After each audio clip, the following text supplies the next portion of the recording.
Nag-post ng kanyang aktibidad si Pangulong Bongbong Marcos sa gitna ng espekulasyong may malubha umano siyang sakit.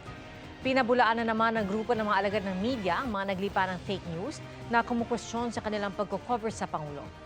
Nakatutok si Jamie Santos.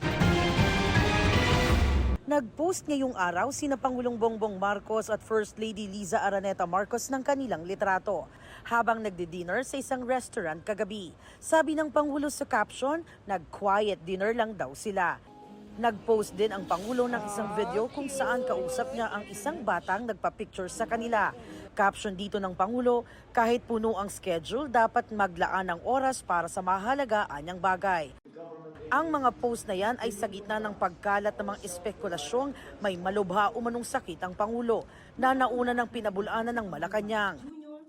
Sa gitna nga ng sunod-sunod na paglabas sa social media ng mga kumakalat na espekulasyon, sumulat ang gobyerno ng Pilipinas nitong April 10 sa Meta, ang may-ari ng Facebook, at nag-issue ng ultimatum para sa pagpapatupad ng agarang aksyon kontra fake news sa kanilang mga platform. Naglatag ng 5-point requirement ang gobyerno tulad ng mas pinaigting na pagdetect at pagsupil ng high-risk disinformation, kabilang ang anilay coordinated inauthentic behavior. Binigyan ng gobyerno ang Meta ng 2 araw para kumpirmahing natanggap na nila ito at 7 calendar days naman para magsumite ng detalyadong implementation plan.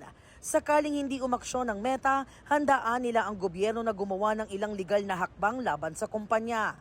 Sinisikap ng GMA News na kunan ng pahayag ang Meta. Kahit ang pagdalo ng Pangulo sa pagunita ng Araw ng Kagitingan nitong April 9, pinalabas sa social media na di raw totoo o ginamitan ng lumang mga video at litrato ng Pangulo na tinawag ng palasyo na fake news. Tugon ng Malacanang Cameramen Association, hindi totoong throwback material mula noong 2024 at 2025 ang mga video ng Pangulo. Hiwalay raw sa feed ng Radio Television Malacanang o RTVM ang kanilang kuha. Isang patunay nila na real-time na nangyayari ang kanilang kinukuhang event. Ni-livestream din ang event at binigyang diin sa mga ulat ang mga sinabi ng Pangulo na tiniyak ngayong 2026 lang niya masasabi, tulad ng mga may kinalaman sa oil price hikes bunsod ng giyera sa Middle East.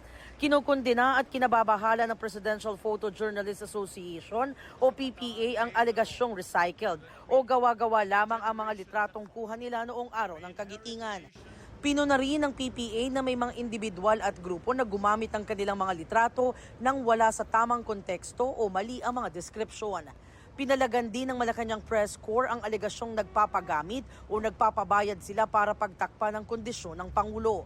Naninindigan daw ang MPC sa katotohanan ng mga inilabas nilang ulat at kinukondena ang garapal ng mga pagtatangkang sirain ang kredibilidad ng mga mamamahayag para isulong ang interes ng ilan. Hinimok ng press corps ang publiko na maging mapanuri at kilatisin ang pinanggagalingan ng impormasyon. Jamie Santos, Nakatutok, 24 Oras. Thank you very much, His Excellency Ferdinand R. Marcos Jr.